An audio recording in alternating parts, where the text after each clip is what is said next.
All right, it should be telling me that we're streaming, but I'm not seeing it. Oh, here we go. We're streaming.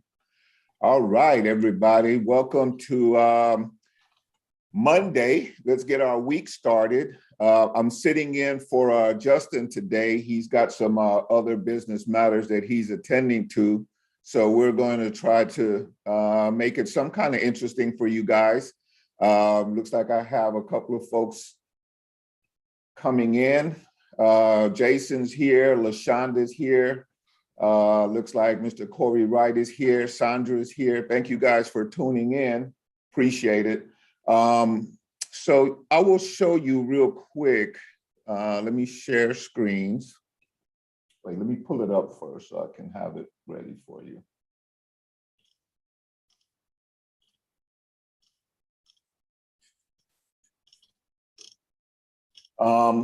What is your main interest in it? Just starting to plug data in, just to kind of really utilize the calendar more and start to save yourself some space on some of your other stuff.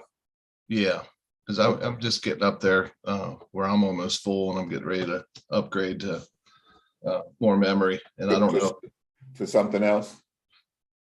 Yeah, well, just get more memory, just so I can utilize some of the other the programs. Okay, so here, let's share this. Okay, can you see my screen? Let's see here. Yep. Okay, you see the leads on the Gmail? Yep. Okay, so all right, so here's the way it's set up. It's in your regular inbox, like say that's my regular inbox, right? And I have all emails from different things. Now this one is brand new. I just set it up. One of the things that I do is I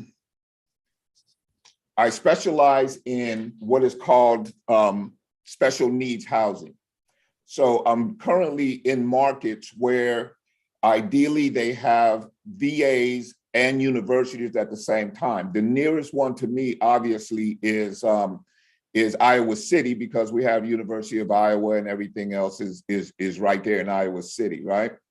So I decided to just pull everything into this system. Now it's called Streak. And when you first log in, it walks you through all the setup and everything. To find it, you'll find it over here. And you'll see that it has a couple of different setups. And this one right here is set up as a business development process. So what it does is it pulls in all of your information that you upload, and it has its own template that you can download, and you'll see all of the stuff that how to set up your upload so that it comes in the way you want it to, right? Let me make sure that I'm not missing anybody. Give me 1 second.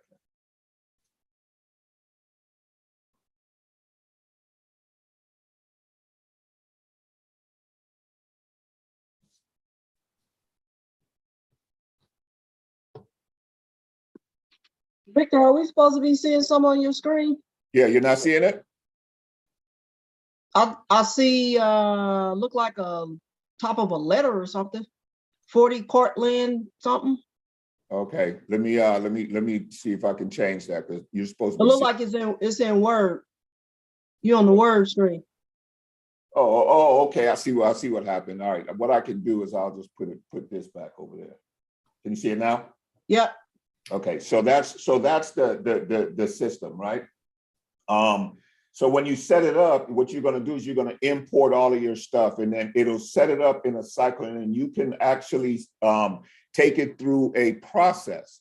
So the process looks like this, where you're going to, it starts off as a lead, and then this one, like I said, I just set up last night. So the purpose of this right here is for me to go in and contact the ones in the areas in which I am looking for property. So I have a two-pronged approach. I call for sale by owners and for rent by owners in these areas, because these services, which are rental assistance programs, housing programs, and things like that, they will actually provide me with the tenants for my properties.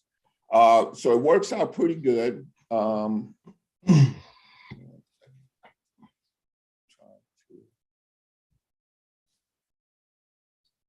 They actually will provide me with tenants. So one of the things that you will have to do when you upload is you have to put in some sort of email. Now, from this list right here, this is a list that I actually downloaded from one of the websites that had a list. I believe it was the HUD website or a HUD related website, free, where it has a list of all of the housing agencies in the country. So I basically just downloaded the entire list. I just created artificial emails. You notice it's just a placeholder. And if you go down, it's just, those are just placeholder emails. And what it allows you to do though is once you do select something, you can take a look at the actual email.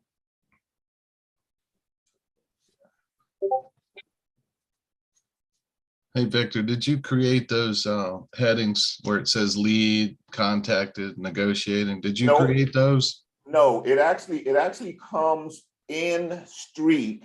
Let me see if I could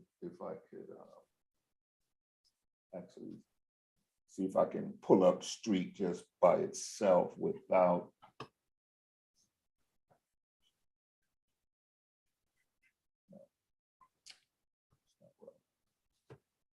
Now that it's actually made, it looks different. But when you first start out, it'll give you, here, let me see if I can create a different one. Maybe that'll do it. Oh, no, it's loading the pipeline. Okay, so they're called pipelines. So like, for instance, I could load that. I opened that up.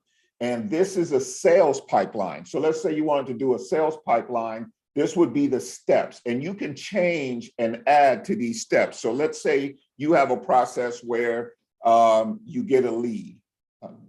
Give me 1 second, you guys, because I need to check to make sure that nobody's waiting in the waiting room.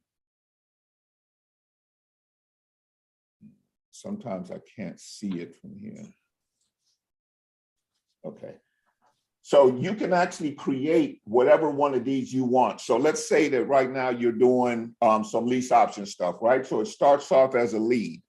And then your next step, instead of contacted, you may actually want to change this to, let's see if we can actually change it from here. Yeah.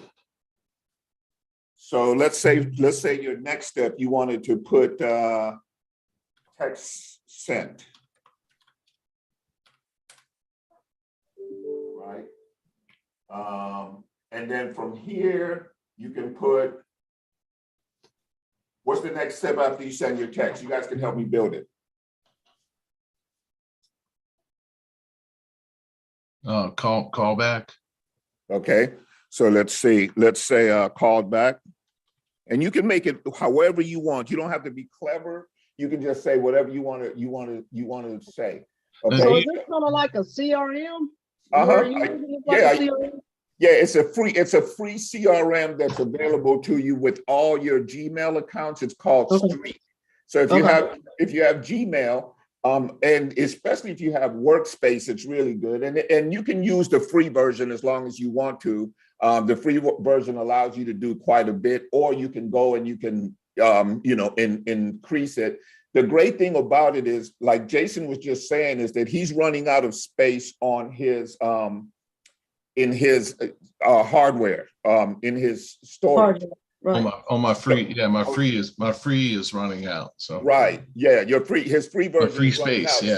So if you move to Workspace, you immediately go to 100 gigabytes more, and Workspace is like $6 a month.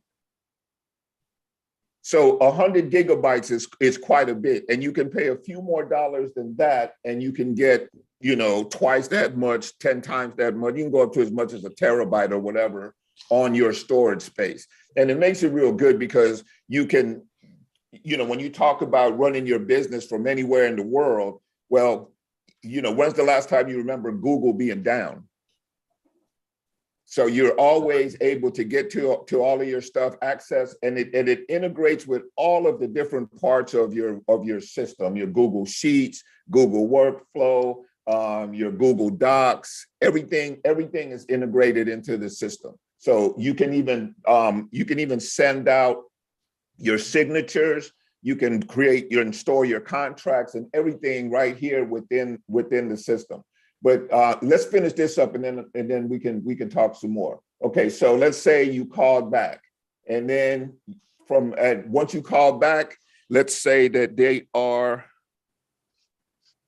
let's say they're interested, right? You have a box where you put interested, or you can put them into closed or lost. You can have them closed or won. That's at the end of the process. You can have nurturing, right? So let's say after they showed some interest, you're now nurturing the relationship. You can take this one right here and move it up to there, right? And then you're negotiating. So let's say you're negotiating first, you can do that. Then you can go to nurturing, then you can go closed. Either you lost it or you won it. Okay, so here's the advantage, is that you never have to lose a communication with these people. Right? So in other words, if you ever had their email, now you can continue to communicate with them on a regular basis. I wouldn't suggest you do it more than, say, once a month or so, but now they're inside your system, and it will automatically import any email that relates to any particular individual. You can also share this with your VAs, and your VAs can have access to whatever part of the system you want them to have. So if you want them to just, work on leads, send the texts, and, maybe respond, you can have them have access to that. If not, you can have them have access to whatever else. So I'll go ahead and create that pipeline and create pipeline. So now you'll see that I have a pipeline called sales. And right here, I could add some of this to my pipeline, but I'm gonna skip this for now. And you'll see over here, I now have a sales pipeline that I can put stuff into. And then I have my business development pipeline. The difference for me, business development, is because these people I will be contacting for the purpose of developing a relationship, getting them to know me, sending them over my email that shows what my houses do, what I provide in my houses, the all-inclusive aspect of what I do. And then I obviously sell them and promote them through an email that I kind of put together and sort of tested, right? So I send out my email. Once I start sending out emails to these people, then I will start to accumulate the actual email addresses, and I'll change them there. Now this is for my niche. I'll show you in some of my other ones. Let me log into another account.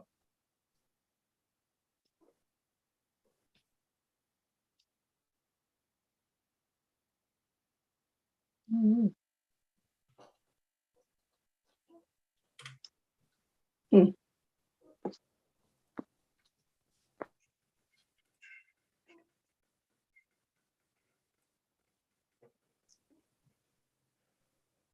Okay. Are you guys, while I'm here, are you guys familiar with Google Alerts? What you mean, Google? Not really. Okay, so Google has a service where you can set up, and you can just type into your search engine. For instance, if I go to my search engine right here and I go Google Alerts. So you're not talking about the notifications? Yeah, they're the same notifications. Okay. So, I'm not talking about like the notifications on your phone that alert you that you have an email or anything like that. I'm talking about alerts about particular things. Like here's one of my alerts that I have in my niche housing process, right? So I have Google send me alerts on anything to do with housing, veteran housing programs, and things like that. So this is my niche housing. And then I also have some other ones in VA housing that tells me about grants, housing grants, Iowa housing grants, veteran housing programs. And so what that looks like, if I go back to my email, so they'll send me alerts and they'll let me know when somebody is funding something. General Motors funds small business grants for Flint businesses. So if I'm in Flint, I'm looking right now and see, okay, well, what does it take to qualify for those grants, right? And I have a grant writer that will, that will hook it up. And if you look at my, give me just a second. Okay, so here is my business development for this. And you'll see that I have some people here. Now this one moves from lead to contacted, right? So of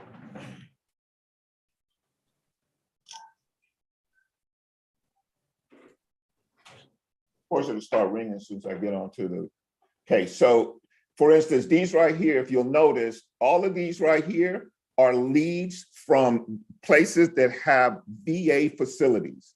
So Huntington, Virginia, and it's actually upside down, but starting in Phoenix, Arizona, California, Colorado, and they're all in alphabetical order, Atlanta, Georgia. So those are all the leads of the servicers called CRRCs that I contact in order to connect with them and create a relationship. Some of them have already been contacted. Here, this Heidi Wolf, she's over here in Iowa City Housing. And this lady here, Beverly, she's my grant writer. And she is amazing, right? Then this guy here, he's at the VA also in Iowa. This guy here is at the VA in Illinois. And so I really need to update this because I've been making calls, couldn't make any calls on the weekend. But so that's the stage. So my next stage, obviously, I can go to contacted. I can move them to negotiating. I'm gonna move them to negotiating once I'm able to pitch them on my process and they agree to start putting me into their system and I put myself in their system. What does that look like for me? It just means that at this point now, they know that I'm a housing provider and now they will be able to inform their special needs clients and their case managers that they have a possible housing provider.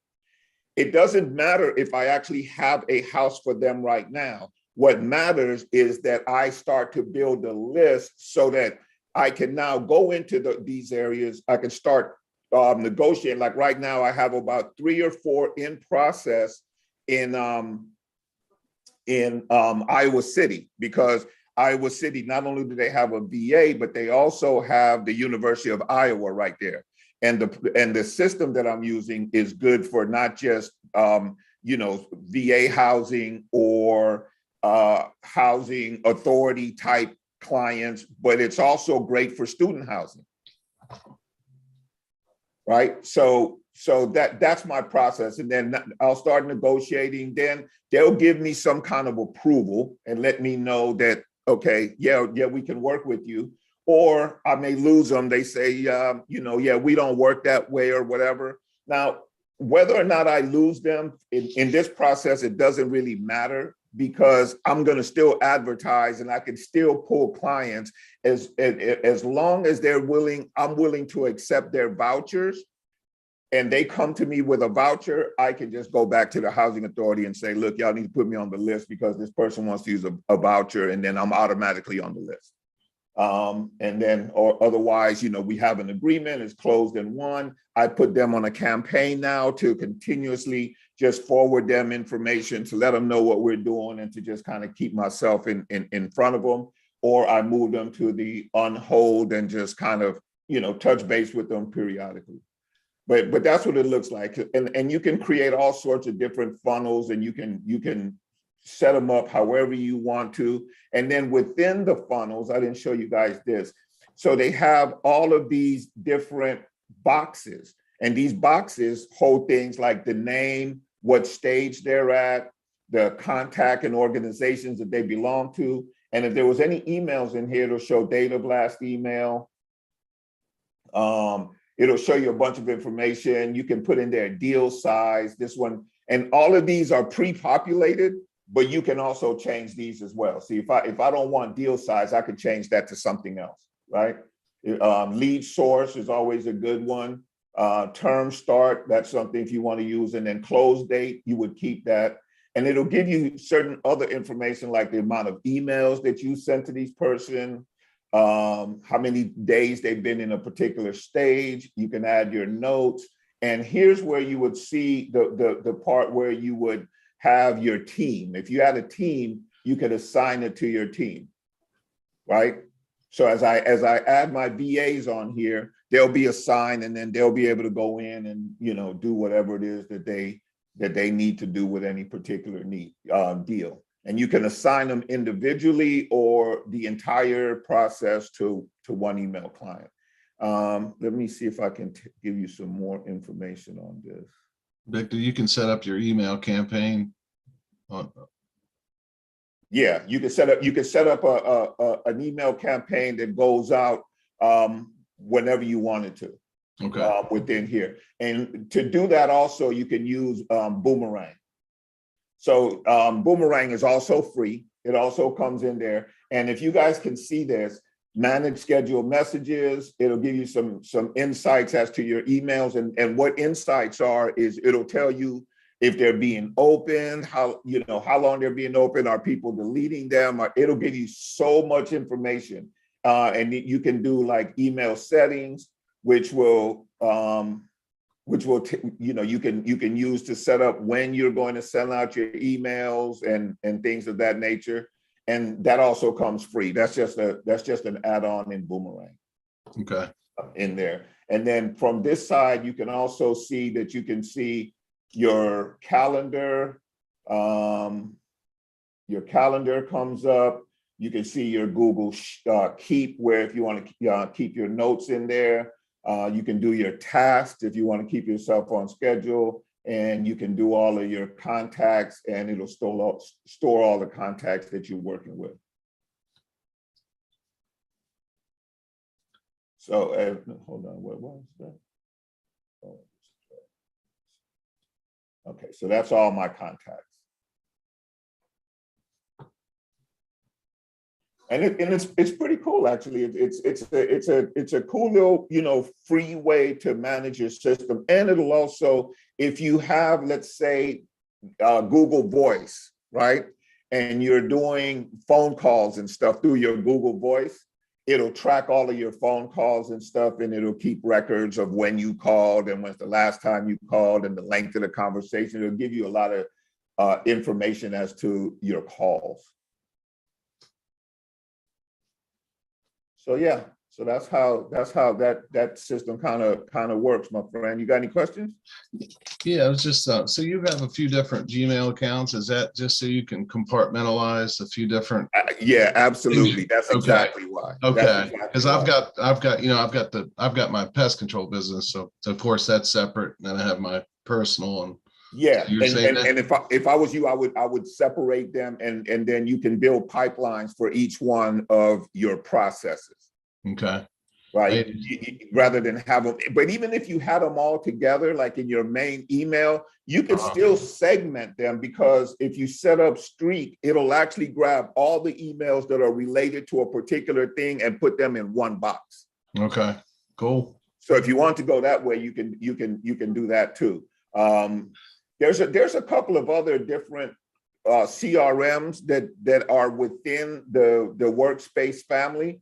I just like Streak because there's a lot that you can do for free, and for right now I don't need to go beyond the free purchase, and the learning curve is pretty simple, and they have a really robust. I'll show you.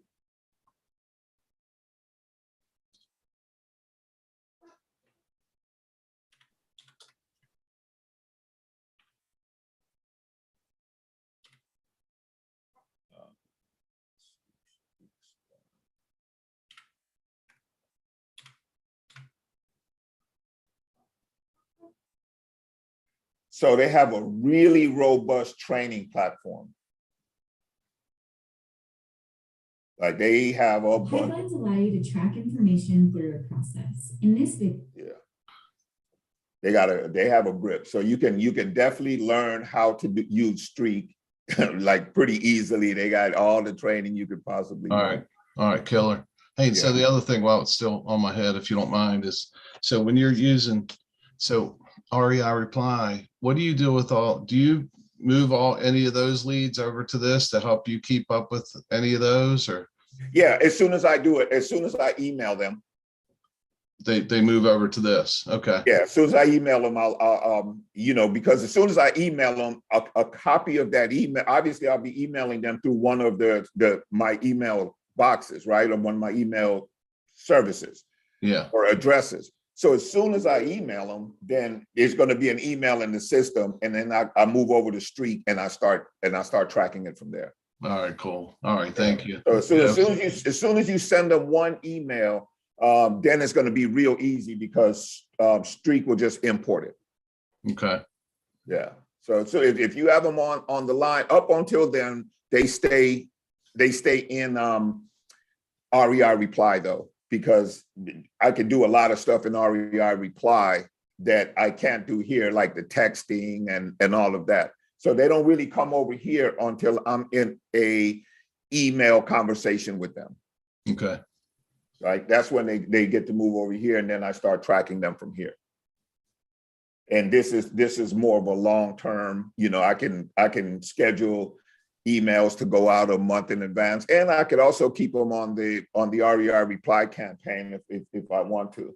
Now, within here, there's all of these things are available for you to use. And one of the things that I'm having someone actually convert all of my websites. Like for instance, I have my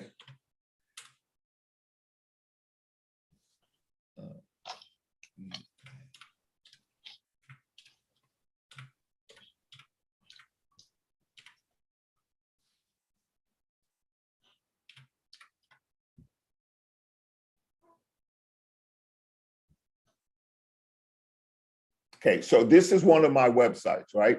Fully integrated, living, affordable, all-inclusive shared rentals. That's my concept, right? So this has all of the information that, they can go into, and they can look and see, what's going on, got frequently asked questions, some, tenant services, whatever, right? So this website is actually getting ready to be converted to a Google Sites website. Now, it gives you the opportunity to build as many websites as you possibly want. You can create and store your podcast in there. You can do a blog. You can do, it has your docs, your sheets, your blogger, Google Translate, all your photos, your Drive.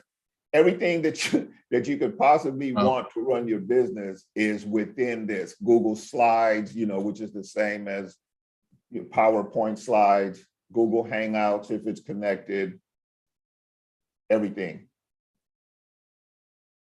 So it's a really robust system, and it allows you to run your business from everywhere for a fraction of the cost of what you would normally pay. No, I've been using Squarespace for my websites, in the past for my business, but you're saying you can do they charge you? No, they're unlimited free. You can pay for, upgraded features to it, but Right. the website itself is unlimited and is free. And here's my thinking, right? What are we always trying to do with our website? We're trying to optimize for Google. Yeah. Right. Well, Google websites, guess who they're optimized for? Yeah, that's killer. Yeah, I'm definitely going to look at that. Right. And so it just made sense. And if you go onto Fiverr, there's all sorts of people that can build Google sites, and they can do it. They'll have your site delivered in 24 hours. Killer. And I even have somebody right now who's just duplicating my site and then turning it into a Google Sites.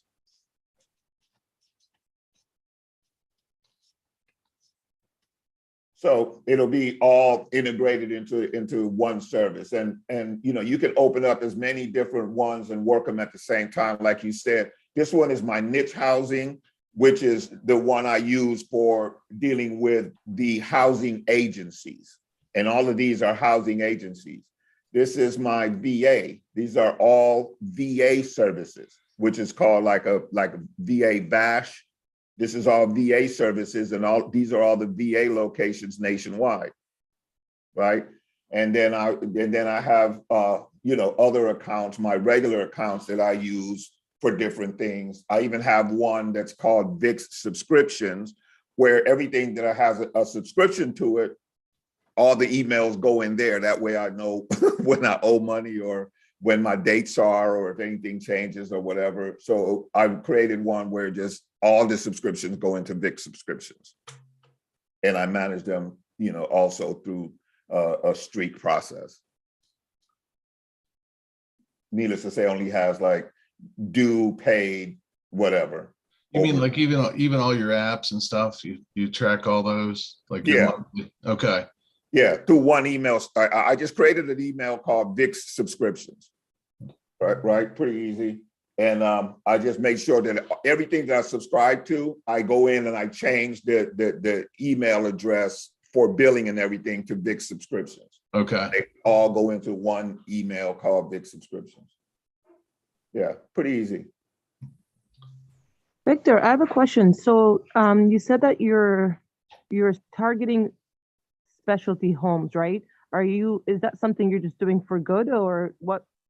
That sounds interesting. What made that change for you? Like, what made you? Great question. Here, let me stop sharing the screen.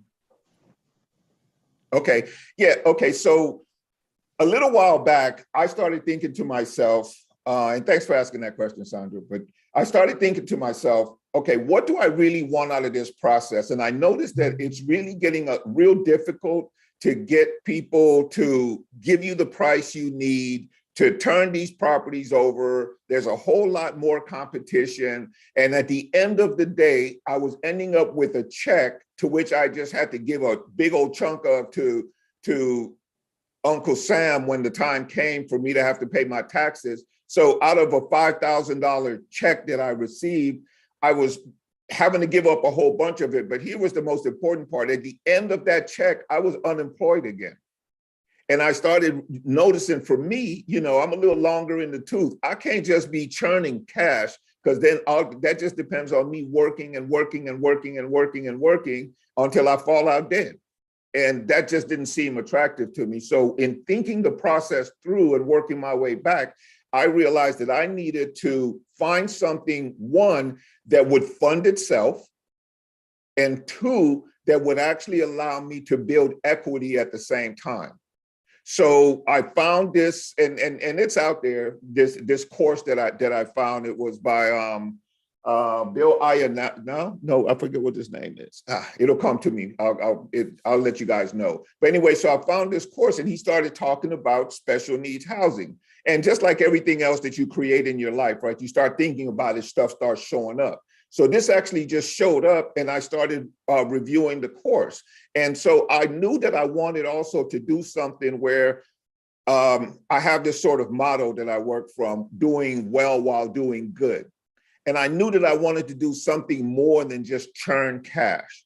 So this just looked like an opportunity for me, right? So here's what the result of it, I'm looking to build out of it. These services, these agencies, and these grant programs that are plentiful and have millions of dollars will actually even give you the upfront money for this process. They will, once you get plugged in, you can get as much as 5, 10, and this grant person that I told you about that's on my team now, she has gotten grants for people where they were funded for 20 years. 20 years of funding, as long as they built their business structure a particular way, and she showed me how to do that. And you do particular things, and which is fine for me, right? Because I am looking to purchase these properties and house these veterans and these other, special needs. I don't do anything medical. I don't do anything where I need to have somebody living in the house. If you want to think of the model, it's, if you think about Golden Girls, right?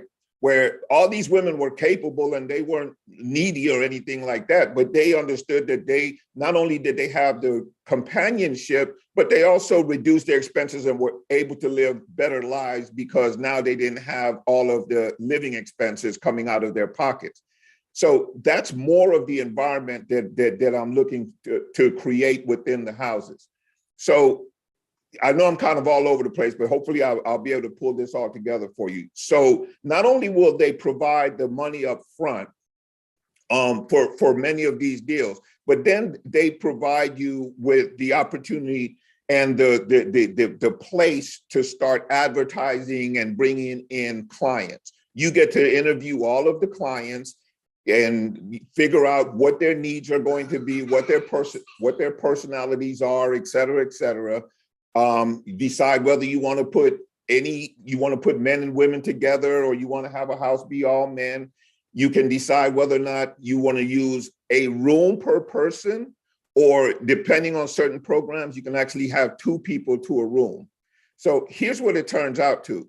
A house that and by the way, here's the best part. You don't need to own any of the properties. You can actually rent the property as long as you have the ability within your rental structure to sublet, right? And that's written in my contract and everything that I have to do that. If somebody is not willing to do that, then that's a deal I got to walk away from, because it absolutely does not work if I can't sublet. So they allow me to sublet. They already have everything that they're going to get in writing, and what they're going to get in writing is going to be based on if I was moving in and it was one person and I was paying the standard customary rent for that particular area. So I'll pay them the standard customary rent for that area. But at the same time, I could be collecting, let's say in a 3-bedroom house, as many as 6 sources of rent, because each one of the tenants, if I'm doing 2 tenants to a room, will provide a rent of their own, and their rent is typically market rent. That's what they get allotted, is market rents. So each individual will be paying what one individual would normally pay in a regular lease option scenario, right? So that was attractive to me because the cash flow is just way over and above anything that I could do in any other process. I retain the right to purchase that property at the end of that term. Well, these properties, there's a housekeeper, there's all sorts of things that make this a very attractive scenario for the person who's renting me the property or leasing me the property if I didn't buy it outright.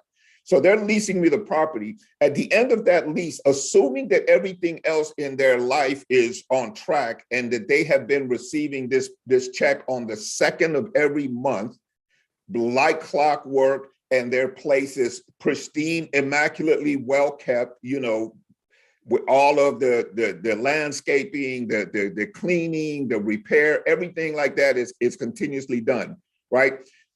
It's going to be to their benefit, outside of them deciding that they absolutely cannot move forward or they need to close on it right now. And I'll get back to the closing part. But if they just want to continue to rent, I'm the best renter they'll ever have, right? So you can just continue to just keep getting this money, right? What it does for me is, because of the excess amount of money that I'm getting, obviously I'm putting it to the side. There's a couple of things. Because I'm set up as a nonprofit, my tax burden is significantly squashed, right? As long as I do particular things, I act as an employee of the businesses, so then it allows me to just draw a salary that doesn't put me into ridiculously excessive tax rates, right? I think you guys can see where all of this thinking came from, right? So it kept me out of having to do a whole bunch of paying Uncle Sam a quarter of everything that I earned, and allowed me to do it in a way that not only was legal, but also ethical and also brought value, which were all important to me. So anyway, at the end of, let's say I do a 3-year lease, At the end of that 3-year lease, I'm already locked into my price and everything. Well, if I want to qualify for that house, how easy is that going to be for me now? Because not only have I been making excessive amounts of income on the property has been paying for itself this whole time, and it's created all the excess money that I need now for a down payment. In most of these 501c3. Yes. Yeah. And in all of these situations, I'm putting money to the side to be able to then close on these deals. And within some of these processes, there'll even be some programs that will open up that will allow you to get grant money for closing on your deals, right? So within that process, you keeping your eye on whatever programs are being made available. And there's every single year, there's millions and millions and millions of dollars, so much money made available. The hard part is actually keeping track and finding out. That's why I go back to the Google alerts. The Google alerts keep me constantly. So I actually have to take, an hour every few days, take an hour and go through all of the grants, find the ones that are in the areas in which I'm looking to have a house. And then I look and see, then I call my grant lady and I say, look, what about this grant right here? And she's amazing. She'll be like, oh yeah, that grant will give you da da da da da. Cool. Let's go ahead and apply for that one. We'll get the grant. We'll close on the house. So now what happens? Now I'm a property owner. Now I get to do not only, on the lease option, I was taking all the tax advantages some tax advantage to a large degree, but now I'm the property owner. And now I am totally and completely getting all of the tax benefits that are available to me as an owner of this property. And over time, what happens is you just increase your asset base. The idea being obviously that now at the end of a particular time period, you have X number of houses in your portfolio. That portfolio is kicking off a certain rental income every single month.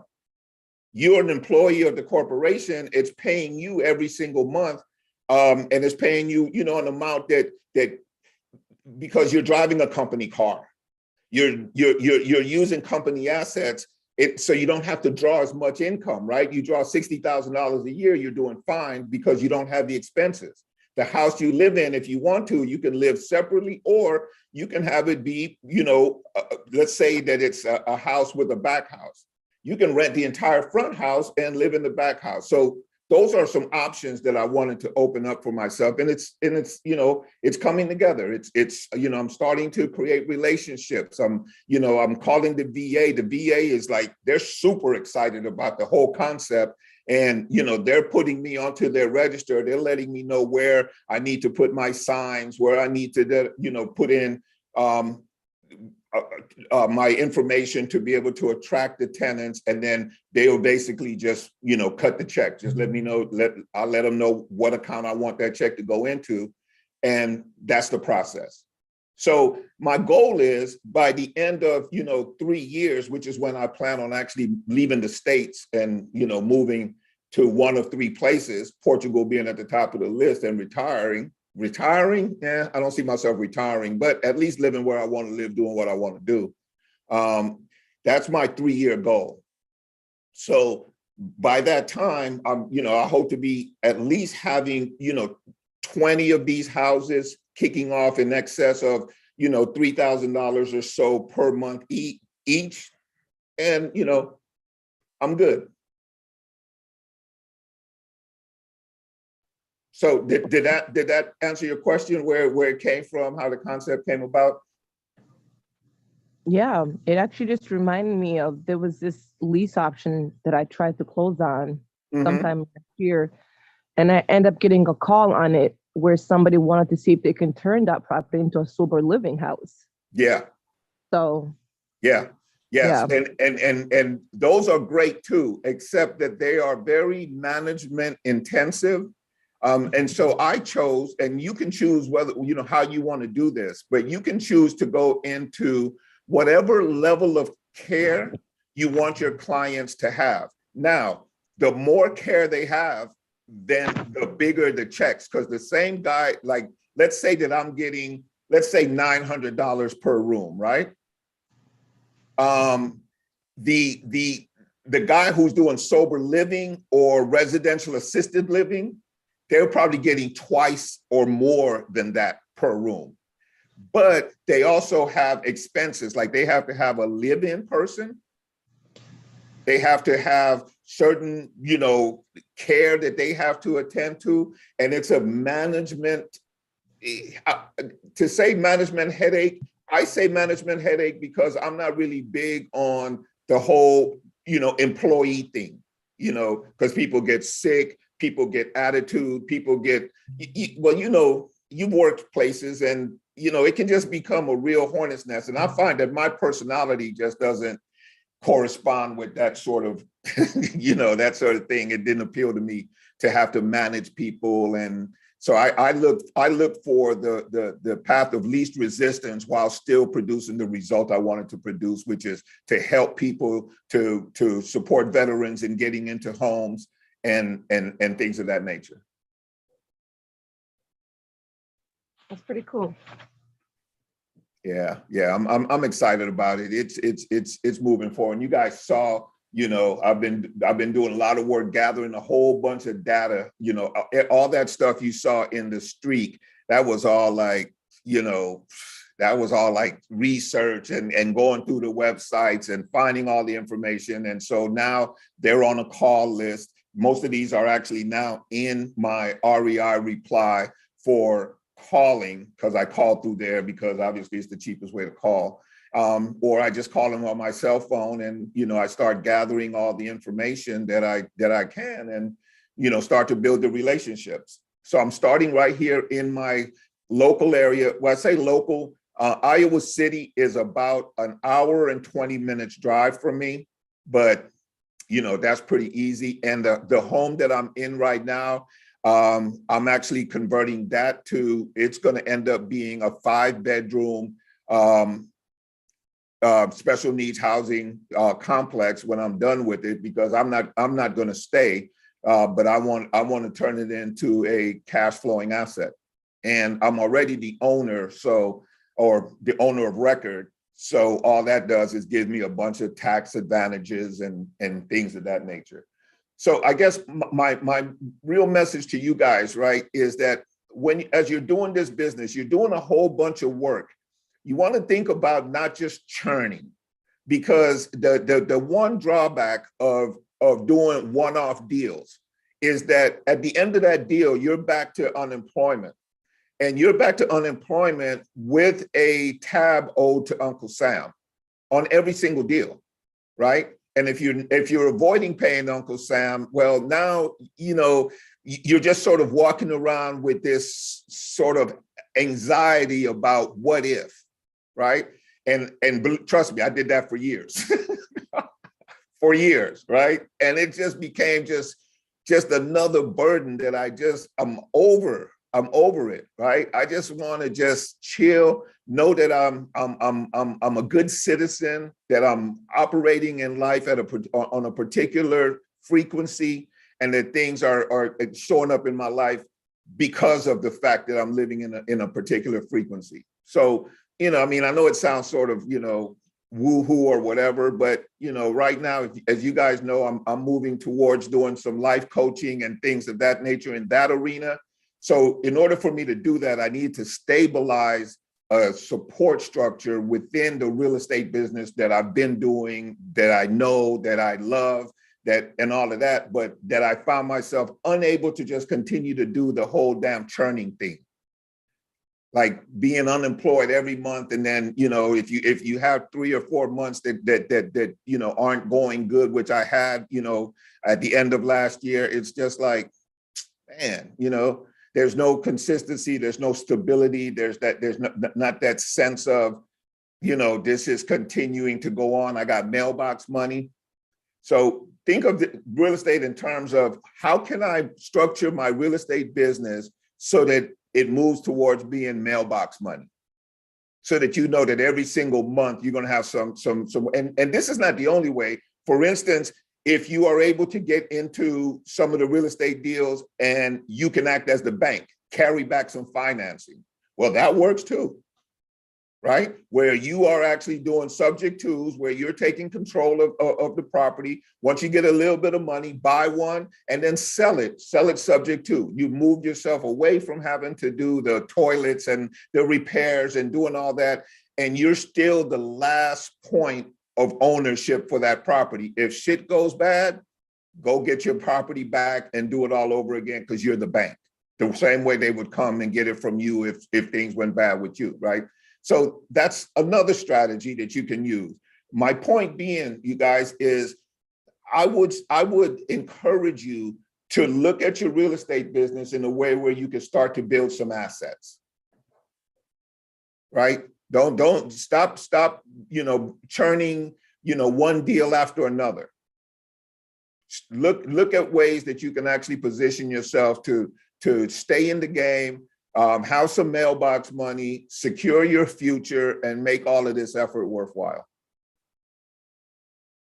That make sense? Yep. It does, Well, yes. it's kinda like Yeah. the lease option, I mean, but it's only for so many years. The lease It's more option, about the money. say more about that, Aleshandra. I said, the lease option is kind of like mailbox money, but it's only for so many years. Only if you do a sandwich. Well, yeah, I guess so. See? Yeah, you're right. Yeah, only if you do a sandwich. And I tend to shy away from sandwiches because I don't have enough control of the property. Right. And if shit goes wrong, then they're gonna be looking at me. And so, my sensibilities just don't allow for me to do that. I will just do the deal, grab my little, $5,000 or so and on to the next one. Right. Yeah, so that's a little bit different. And like you said, even if you are in a sandwich, you're normally only going to be in the sandwich for a term, right? Right. If you're smart, what you'll do is you'll put away that extra money. But then again, now it's like, okay, well, what am I going to live on? But let's say that you have a regular job and you're able to live on your regular money. Now you can put away that sandwich money. And now they're doing FHAs for 3.5 down. You've been paying this money the whole time, or you've been receiving this money the whole time. You've been on the contract the whole time. They'll give you some credit for that. And as long as the owner is willing to sign off on any monies that you gave him, they'll give you credit for that as a down payment. And so now you do an FHA at the end of the sandwich, and now you take over the property. And if that person still wants to stay in that property, sell them that property, with some sort of wraparound mortgage where they're paying you in excess of what you're paying FHA for your loan. Boom, same result. So, Victor, I do have a question about the lease option thing. Okay. And I asked Justin this last week. I got a lease optioner that's supposed to be purchasing this property, right? Yeah. But due to the COVID and all this other extra stuff that's been going on, he's not going to be able to exercise that option, right? So Okay. my question is, I don't want to hold that against him because it's not his fault. So Okay. what I was thinking about doing was extending it for like a year. Yeah. If I do that, what do I need? An addendum? That's all. You just need to That's go it? back. You just need to go back to your Original agreement? original seller, the original property owner, and say, look, Well, COVID it's kind me. of threw a. It's my property. Oh, it's your property? Yeah. Oh yeah. So why don't you just extend it? Well, that's what I was thinking because I'm not gonna hold it against him that he can't. Yeah. You know what I'm saying? COVID did him what it did. Right, but the question is, in 12 months, I'm not even for sure if he's still gonna be able to purchase it. So what would be your Well, suggestion on that? size him up, get an idea. If he's not, why do you think he's not going to be able to do it? Because of his work or lack thereof? Credit, Because because it's credit? yeah, because when the COVID hit, it started affecting his work, Okay. right? And And so he all fell behind that. on some payments? Well, he would be late all the time, but it was only because of that, because he didn't have that problem before. Okay. But he's always got it caught up every time. Okay. Is that with you or is that with all of his creditors? I don't know. I'm just talking about me because he's Okay, so with you're the final decision, and I'm assuming you were not reporting to any of the agencies. no, Okay, so nobody even knows that occurred except for you. right. Okay, so you would need to kind of, reanalyze his credit. Take a look at his credit report, see if he's there. Keep in mind also, FHA is going down to as little as, I think, like 500 credit scores, as long as you have justifiable reasons as to why it happened. COVID, of course, being the #1 reason. And especially if you can show that you have worked continuously throughout the process, even though your work was choppy or inconsistent because of COVID. As long as you can justify that it was because of COVID, FHA underwrites completely different than the bank. They will give you credit for all of that. If in fact at the end of it, if you want to give him a certain amount of credit towards the payment, FHA will consider that as well. Okay. What they're going to ask you to do is to give them evidence of his payments and the amount that he's paid over the last period of time, right? Right. And in order to qualify. But FHA, depending on the price of the property, I'm almost certain it's probably within FHA guidelines. Yeah, it's like 70,000. Okay, as long as the property's in FHA guidelines and as long as it will pass an FHA inspection, because that's the other thing. It has to be able to pass the FHA inspection, which means it can't have lead paint, it can't have galvanized plumbing and stuff like that. Right. Okay. Yeah, as long as you can do that, you're good. I would just extend it out a year, but I would kind of look at him and see, look, are you going to be able to do this in a year? And I would have him go to a lender.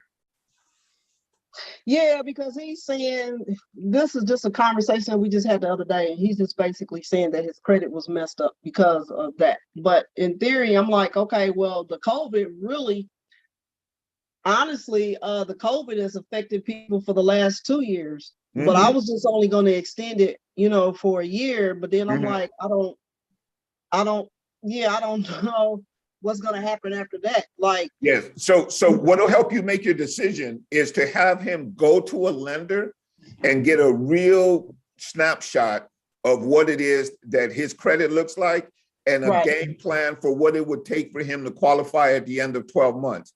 If that cannot happen, if for whatever reason that doesn't look like something that's possible, then you're going to have to make a decision. Okay. Yeah. Yeah, you're going to have to make a decision whether or not, unfortunate. It's kind of unfortunate because it's nobody's fault. It's nobody's fault. No, but like you said, if you extend them a year, now that we're out of this COVID thing, if he can make on-time payments for a year, he's golden. He's golden. Yeah, if he can make on-time payments for a year, if he's back to work, and right now, shoot, he can work from home if he has a computer because there's all sorts of jobs available to work from home now. Right. So if he wants to work, there's really nothing stopping him from working. So if I'm you, I'm have him go to a lender, look at a snapshot of where he's at right now. Make sure you and the lender, can put together a game plan for what he needs to do over the next 12 months and let him know. If you make on-time payments, that's what the lender's going to say. I guarantee you make on-time payments for the next 12 months, we'll get you qualified and this is what it's going to look like. So let me ask you this. Let's fast forward past that, right? And have you been in a situation where, you at that point is either they have to move or I was thinking about doing a contract for D, but if I do a contract for D, he's gonna need more money. Like I'm gonna extend it for 12 months, right? Without him needing any more money or anything after anything of that. But after that, my initial thought was if he still wanted to continue on, we can do a contract for D, but he's going to need, because of course the old thing is going to be totally out the window. It's out dead. the window, yeah. That you put down is dead. Those assets no exist. But if I decide to do a contract for D with him and he come up, I'll just say I'm just using a number. Say if I said $5,000 and he come up with that, is that something common that can be done? without Yeah, any yeah. issue. Yeah, I mean, you do you have a mortgage on your property now? Yep. Okay, so you're going to basically be creating another note. You're because you are the owner, your lender doesn't even need to know because you're going to still continue to make your payments. Right. Right? As long Right. as you're making the payments, you don't have an issue. If you want them to make the payments, then you have to go to your lender and get them and get an authorization for them to withdraw directly out of their account, which is what I would do. I would do a direct withdrawal out of their account. But if they're paying you directly, one, I would still do the direct withdrawal. It would be an automatic payment that comes out every single month. I wouldn't let them cut checks or do anything like that. It's put it in your bank and make sure it's there when I get ready to pull it. Right. And then you make your mortgage payment, you keep the difference.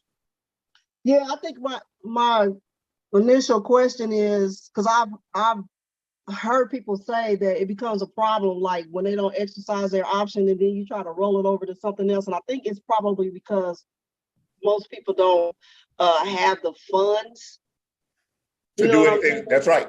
They can't renew it. They can't do it again. Okay. Yeah, So they just can't. They can't do it again. Then they just pretty well must shit out of luck. Yeah, they shit out of luck. Or basically what it is that that's over.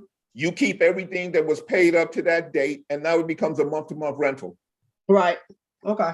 Until you decide to sell, and then at that point you notice them that look, I'm getting ready to sell the property or whatever. So you have 30 days or whatever. Okay. Thank you. Yep, you're welcome. All right, guys, we're at the 108 mark. Hey, thank you guys for showing up. I appreciate you guys supporting me, man. I was definitely afraid that we might not have anything since Justin is not here, because I know that's your guy. And I really want to thank you guys for showing up. Thank you for your nice comments in the chat. Mr. Corey Wright, always a pleasure, my friend. Sandra, you're the best. Jason Richter, good luck with everything, my man. And LaShonda, keep ringing that bell, you big old player, you. Well, since you said something. Right. Since I said she's looking for that money. I have the video. Gotcha. Boom. Boom. Read that book. I closed one Friday. Man, that's so awesome. Yeah, I had to. They called me to the emergency room like 20 minutes before the seller was supposed to. So I'm gonna just say this real quick. This situation right here, it took over 30 days for me to get the agreement back from the seller. I mailed it to him. I have no idea why. It took over 30 days. But anyway, and so when we got ready to close, it got down to the point where it was time for the seller to close. So we FedEx him the docs, right? Mm-hmm. And what happened was on the docs, the agreement was that I was paying all the closing costs, yada, yada, yada. So on his doc, it had $118 on it. So he was only supposed to pay taxes, which was $67. So it was like another $118 on there. And then he sends me this long freaking text message talking about how he wasn't going to sign the papers, blah, blah, blah, blah, blah, blah, blah, blah, blah, blah. So I'm like, what's the problem? He said, well, we agreed that I was supposed to get $8,000 in my pocket. And you were supposed to pay all the closing costs. I said, that's correct, other than taxes or any liens or judgments or anything like that. And so he was asking me about the $118. So when I looked at it, it said settlement statement. So I reached back out to the title company. I'm like, hey, isn't this part of the closing costs? It's probably, for the paperwork or something like that. So we went back and forth. And so I'm telling this guy, he's in West Virginia. I'm telling him, well, hey, just go ahead and sign the closing docs and I'll take care of it. He like, oh, hell no, I ain't doing none of that. No trust. Like an addendum or something in writing, da da da da da. So in my mind, I'm going, okay, well, I can't mail it to him because if I mail it to him, I might not never get it back. Another 30 days. It doesn't make sense for me to FedEx it to him, spending $50 for the FedEx. Mm-hmm. So I'm like, I didn't even think about fax. It just didn't cross my mind. But at the time, I'm like, okay, I got to come up with something. So I said, well, I'm going to write up the addendum saying that I'll, cover the $118. So what I did was I went into the electronic signature thing, I filled it out and I signed on my end, but I can't have him, he don't have email. So I printed it out, I took a picture of it. I'm like, look, here's a copy saying that I am agreeing to, pay the $118. I said, you can use this as proof because we don't have, there's no way for me to get it to him. So when I reached out to the title company and I sent that over to them, she sends me a message back talking about, hey, we need the seller's signature. I'm like, well, how are we going to get it? How are we going to get the seller's signature? This is the only thing that I could think of, for it to work. So then a day or two went by. The seller said, okay, I agree, to sign. So he signs. And at the same time, I'm communicating with the title company because at the end of the day, the buyer is the one that's technically supposed to take on that $118. So right. I'm like, okay. So I'm telling the lady at the title company, well, me and the buyer can just split it, which was $60-some. Well, then she calls me that morning. Hey, Lashonda, why do you? She's basically working for the buyer because it's the buyer's title company, right? So then she's asking me, well, why do I feel like he's supposed to pay for the $118? Why do you feel it's a split? Blah, blah, blah. I'm like, hey, I said, look, just put that shit on my side, okay? Just put the $118 on my. I'm not gonna argue with you about $118. Just put that shit on my side so we can get this done. I'm tired of dealing with it. Yeah, stepping over dollars to get to some pennies. Yeah. So that one took about 3 months because it took me over a month to get the freaking agreement. I don't know if anybody's had that problem, but. Okay, so I had that problem and here's how I solved it. Mr. Seller, is there a check cashing place? Is there a FedEx office or any one of those types of places, a mailbox center near you that you can get to? Okay, great. Do you know what street it's on? Call them, get their email address. They will send it over there. You can actually even pay for it in advance. You can say, look, here's my credit card. I want to pay for all this in advance. This person's going to come in and I need you to print these out and hand it to them. Is that something you guys can do? Yeah. Yeah. So find a mailbox place near their house when they start with that, because they're old school. Right. So they'll go into a mailbox place, get the paperwork. They'll even maybe sign it there and have that person fax it back or email it. They'll email it back to you because they all can scan and email back to you. Yeah, I wasn't even thinking about none of that at the time. So now you know. Sandra had said something about fax. I'm like, you know what? It's been so long since I faxed, I forgot all about fax. Yeah. Plus, they got to have one too, though.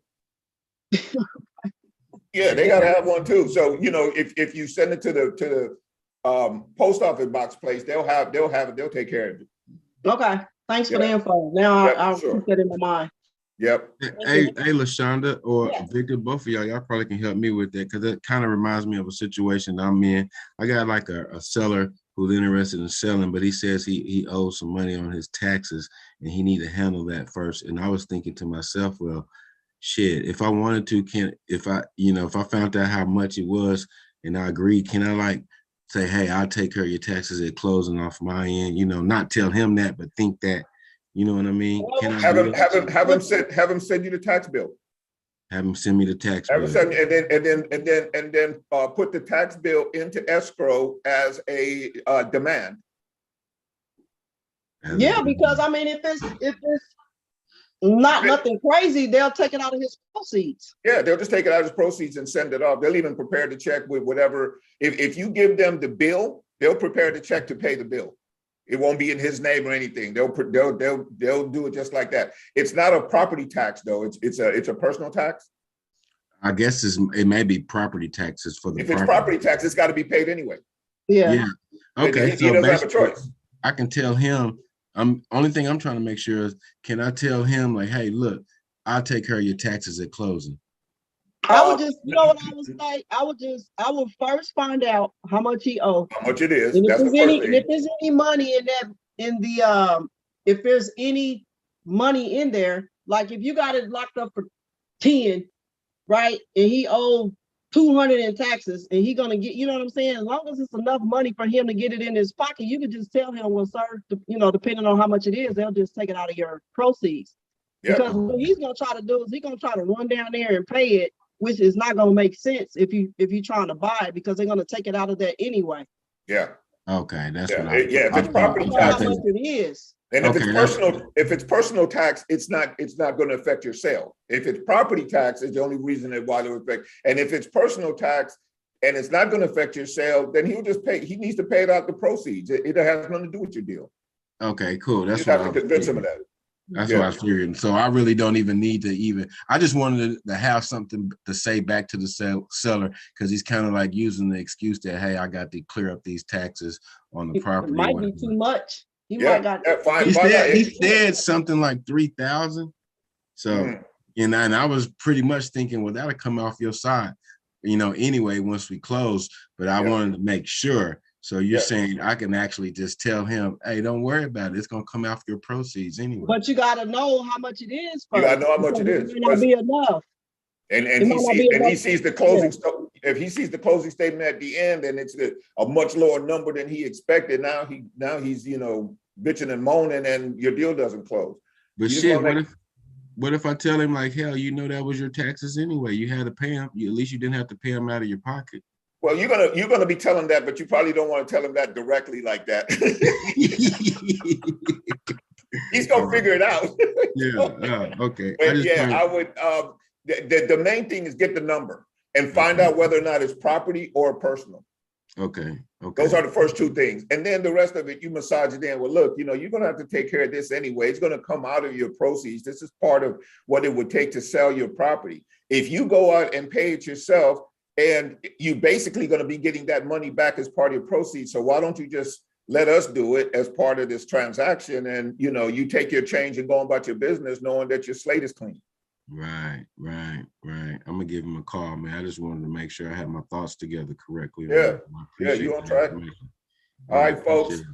Y'all have a great rest of the week. Congratulations again, LaShonda. Was that a land deal or a house or a... I haven't. I'm just doing strictly land. I'm not even doing nothing with houses right now. All right. Well, I need to get a hold of you because I got a couple of things, and I don't really do land, so I might need you to put me up on some game, or you know, partner up with me or something. Okay. All right. I'll put my number in the I don't even know how to do that. Let me see. Yeah, just hit chat. Just hit where it says. I know you laughing at me. Just hit chat and put it there. You can put it in for everybody, or you can choose my name and put it just for me. Okay. I would like to have your number too, LaShonda, when I have a question. All right, well, let me put it. Hold on, let me see. Yeah, put it in there so we can grab it. Let's see. Before you hang this thing up. Yeah, because once you hang up, it's gone. And if you guys, it's just another little trick with Zoom. If you guys ever want to grab like all of the chat, let's say there's some chat information in there that you want to grab for yourself. If you right click on the chat area and click select all, then you can just copy it. Okay. But I'm gonna grab LaShonda's info real quick. Anybody want a JV, hit me up. Yeah, for sure. Sure. Is there certain areas you work in only? I've been doing Florida, North Carolina, and South Carolina, but I'm open to whatever. Okay, Ooh, gotcha. I'm in Florida too because I have special needs housing arrangements going on in Florida right now. So yeah, I'll see what I'll run across. I'll hit you up. All right, folks. All right. Thank you guys for hanging out with me. Hope you got a little bit of value out of it. And remember, think about what you're going to do with this. Don't just keep being a transactional player in this game. All it's going to do is cost you money in the end. You want to start to accumulate some assets. That would be my message to you guys. Right. Thank you. All right. You're welcome. Talk soon. Later. Bye-bye.